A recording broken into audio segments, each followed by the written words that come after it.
¿Qué es lo que hace que un coche sea tan sumamente precioso?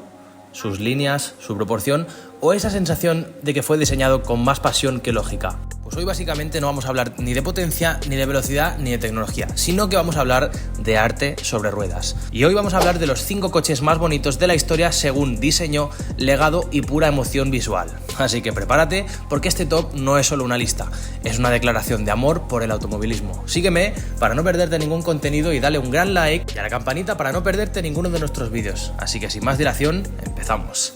En el puesto número 1 tenemos al Jaguar E-Type. Sí, como lo oyes, el Jaguar E-Type. Hay coches que se ven sumamente bien, otros que impresionan. Y luego está el Jaguar E-Type, que es un coche tan sumamente perfecto en sus proporciones, tan sexy en sus líneas, que incluso Enzo Ferrari lo describió como el coche más bonito jamás fabricado. Sí, correctamente. Enzo Ferrari. El Jaguar E-Type se presentó en el 1961 en el Salón de Ginebra y causó un impacto de inmediato. La gente literalmente hacía cola para verlo. Era una evolución directa del Jaguar D-Type, ganador de Le Mans, pero traído al mundo de los coches de calle. Y aunque su rendimiento era impresionante, fue su diseño lo que lo hizo inmortal. Lo curioso es que fue diseñado por un ingeniero aeronáutico que se llamaba Malcolm Sayer. Aplicó los principios aerodinámicos al diseño de la carrocería. Y como resultado, un coche largo, bajo y estrecho como un proyectil. Lo que realmente hace tan especial al Jaguar E-Type no es solo que sea tan bonito, sino cómo está proporcionado. En cuanto al capó, era el capó más largo de su época. Tenía curvas suaves y agresivas a la vez. La cabina era compacta y redondeada, situada hacia atrás, creando una silueta felina. Y en cuanto a las ruedas con radios cromados, el frontal era limpio y sobre todo el doble escape central bajo la trasera suavemente descendente lo hacían sumamente espectacular. Pero esto no acaba aquí. En su época también era una revolución técnica. El motor era de 6 cilindros en línea, 3.8 litros al inicio y luego un 4.2 y tenía una potencia de 265 caballos y una velocidad punta de 240 km por hora. Así que sinceramente es una locura porque en los años 60 no muchos coches podían alcanzar esa velocidad. Y el 0 a 100 lo hacía en nada más y nada menos que en 7 segundos. Ya te digo yo que muchos coches de esta época quisieran hacer ese 0 a 100. Y los frenos de disco en las 4 ruedas, por supuesto que era algo bastante raro en esa época. La suspensión trasera era independiente, derivada del D-Type. También contaba con chasis monocasco y con subchasis delantero. Así que el Jaguar E-Type no es solo un clásico, es una leyenda. Está en museos, colecciones privadas y sigue ganando premios de diseño y conservación. Un E-Type bien conservado puede superar los 200.000 euros en subastas. Sí, 200.000 euros. También ha aparecido en películas, en revistas, rankings y cada vez que alguien hace una lista de los coches más bonitos de la historia, efectivamente aparece el E-Type. Así que esta es la razón por la cual está en el top 1. En el puesto número 2 tenemos al Ferrari 250 GTO, que básicamente es un coche que se diseñó para ganar y terminó enamorando al mundo. Y hoy te voy a contar por qué el 250 GTO no es solo un Ferrari más, sino es uno de los más caros de todos los tiempos. Y aparte de eso, el más bello jamás fabricado. A principios de los años 60, Ferrari necesitaba un coche para dominar el campeonato mundial de GTs. Y efectivamente el resultado fue el 250 GTO, un derivado evolucionado del 250 GT SW, diseñado por un equipo dirigido por Giacchino Colombo, una pronunciación fatal, y obviamente supervisado por el mismísimo Enzo Ferrari. Y el GTO combinó lo mejor de la ingeniería de la competición con una estética que parecía sacada de un museo de arte. Y efectivamente todo se hizo a mano, con el ojo y la experiencia como herramientas principales. No hubo túneles de viento, ni diseño asistido por ordenador, nada de eso, solo pasión, técnica y una obsesión enfermiza por la perfección visual y funcional. Lo que lo hace tan impactante al 250 GTO es su equilibrio perfecto entre elegancia y agresividad. Tenía un frontal bajo y musculoso, 3 tomas de aire que parecía que respiraran. El capó era largo, arqueado, que insinuaba la potencia del V12. La cabina era bastante estrecha, compacta, pero bastante fluida, y la trasera era corta con una caída rápida, diseñada para la aerodinámica, pero con una belleza casi orgánica. Bajo su capó montaba un V12, 3 litros de 300 caballos a 7.500 revoluciones por minuto y el coche solo pesaba 880 kilos, o sea, era una auténtica pluma. Y hacía un 0 a 100 en unos increíbles 5,4 segundos, o sea, imagínate, en los años 60 hacer un 0 a 100 en 5,4 segundos, que es lo que hace un coche de gama alta media en la actualidad, o sea, imagínate. Y una velocidad punta de 280 km por hora, lo convertía en un coche sumamente rápido para la época. Y tenía una caja de cambios manual de 5 velocidades. Así que sí, el GTO era brutalmente rápido, pero también era equilibrado y preciso, lo que lo convirtió en una máquina increíble en el circuito. De este solo se construyeron 36 unidades entre 1962 y 1964, y cada uno se vendió por $18.000 en su momento. Y hoy uno de estos coches te puede costar entre 40 y 70 millones de euros. De hecho, el 250 GTO tiene el récord del coche más caro jamás vendido en una subasta. Y no se trata solamente del precio, sino es que cada unidad tiene una historia diferente, obteniendo también una gran variedad de victorias en Le Mans, en Nürburgring y en el mítico evento Goodwood Festival, y hoy en día es el santo grial de cualquier coleccionista serio. Así que sí, el Ferrari 250 GTO no es solo una máquina perfecta, es una pieza de arte que se mueve, respira y ruge.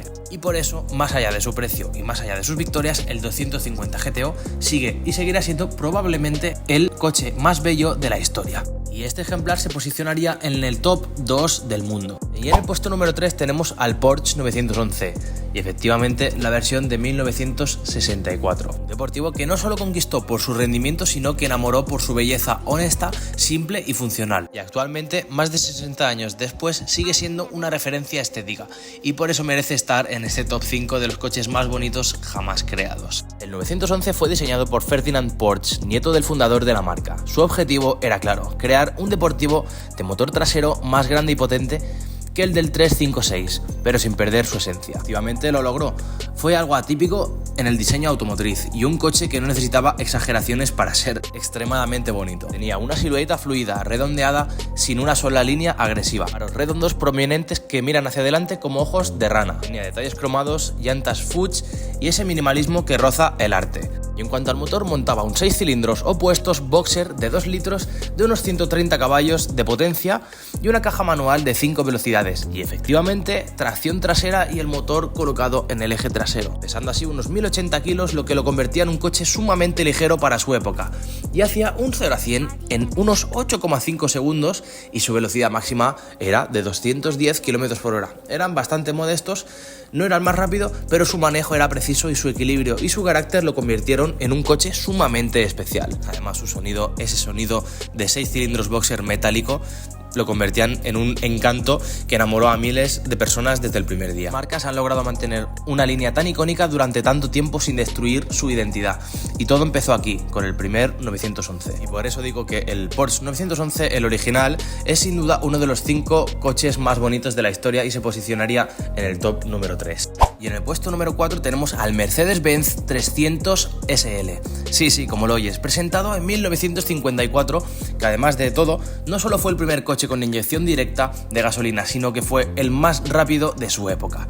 Y fue y sigue siendo uno de los coches más bonitos jamás fabricados. Por eso se posiciona en el top 4. Primero que llama la atención de este coche, por supuesto, son sus puertas de tipo alas de gaviota, por eso su nombre Gullwing, un diseño nacido por necesidad. El chasis tubular ultraligero que Mercedes desarrolló para este modelo impedía el uso de puertas convencionales. La solución, algo nunca antes visto en un coche de producción. Las puertas se abrían hacia arriba como alas desplegándose al viento. En cuanto a su estética, tenía un capó largo y dominante, típico de los grandes deportivos, una cabina compacta, equilibrada y centrada en el conductor. Tenía brancas laterales cromadas que disipaban el calor y aportaban carácter, una línea bastante fluida sin cortes ni exageraciones y una trasera suave y redondeada que cierra el conjunto con elegancia. Es decir, un coche sumamente precioso. El motor montaba un 6 cilindros en línea 3.0 litros con inyección directa de gasolina Bosch, la primera en un coche de calle, rindiendo una potencia de 215 caballos, lo que lo convertía en un coche sumamente potente para los años, y una velocidad máxima de 260 km por hora, que también en esa época era sumamente difícil que un coche alcanzara esa velocidad. Y el peso de este coche es de solamente 1.295 kilos, o sea que lo convertía en un coche bastante ligero. Todo esto que te comento hacía que el 300 SL fuera un coche que dominara las calles y en los circuitos.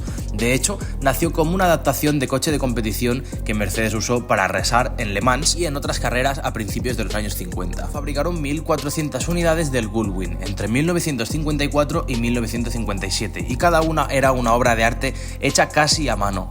Y y hoy en día son piezas de colección que superan los 2 millones de euros en subastas.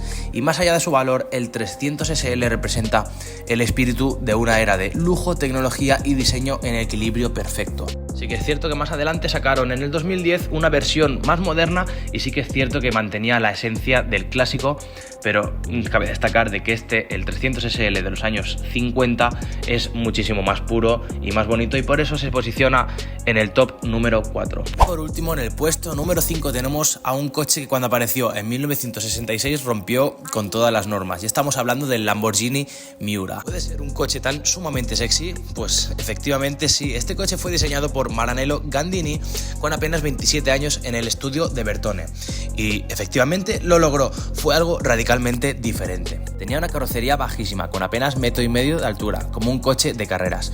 Los faros eran escamoteables con las famosas pestañas negras, que añadían carácter y provocación.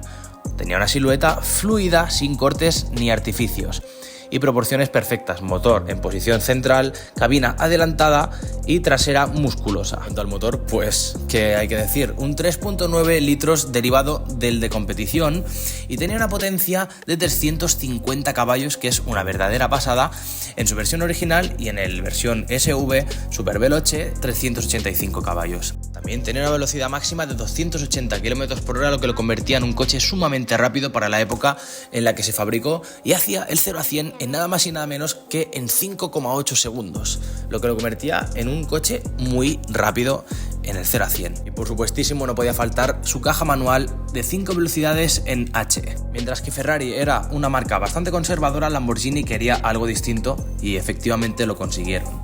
Ferrari aún producía berlinetas con motor delantero, pero Lamborghini había creado un superdeportivo moderno antes que nadie. Del Miura solo se fabricaron poco más de 760 unidades entre 1966 y 1973, y cada una es hoy en día un tesoro incalculable de valor. Incluso Enzo Ferrari, según comentan, lo admiraba en secreto, y hoy en día el Miura se considera el primer superdeportivo moderno, y su diseño ha incluido en todos los Lamborghini posteriores, desde el Countach hasta el Aventador. Por eso mismo el Lamborghini Miura merece estar en los 5 coches más bonitos de la historia y se posicionaría en el top 5. Me gustaría saber mucho tu opinión y cuál de estos 5 es tu favorito, así que dadme un gran like, sobre todo suscribiros para no perderos ninguno de nuestros vídeos, y déjame tu opinión, cuál es tu favorito y cuál incluirías en tu garaje si tuvieras ese nivel adquisitivo. Así que nada chicos, un saludo fuerte y nos vemos en el siguiente vídeo.